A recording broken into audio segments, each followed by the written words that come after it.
May, may. Estamos al lunes 22 de agosto del 2022. Aquí la Vanessa está moliendo la hierba porque vamos a hacer bolsitas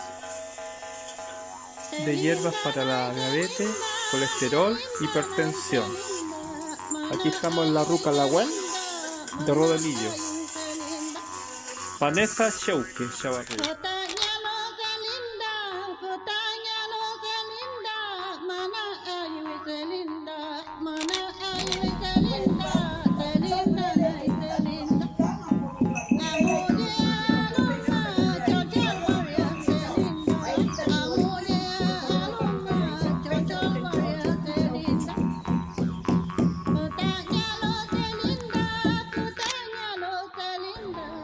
Este centro comunitario de salud familiar se encuentra en la parte alta de Rodelillo y atiende a una población bastante extensa de la Juan Pablo II.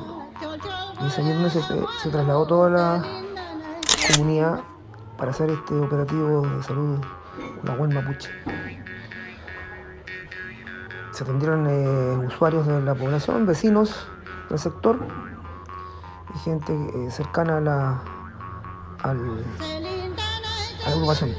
Luego nos trasladamos a Placilla, donde se utilizó la sede del museo, que se encuentra en ese sector de Placilla Alto, cerca de Curauma, donde también la Constitución Angélica Cheuque realizó su sanación a través de la WEN o de la medicina mapuche, con un pequeño acto ahí, con un pequeño ceremonia, donde estuvo presente nuestro lonco.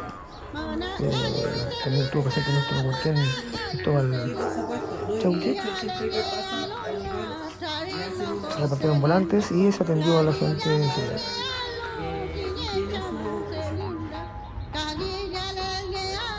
Todo esto en el marco de la medicina y el plan de atención de la WEN 2022. Luego Cayal nos estamos viendo en otra oportunidad.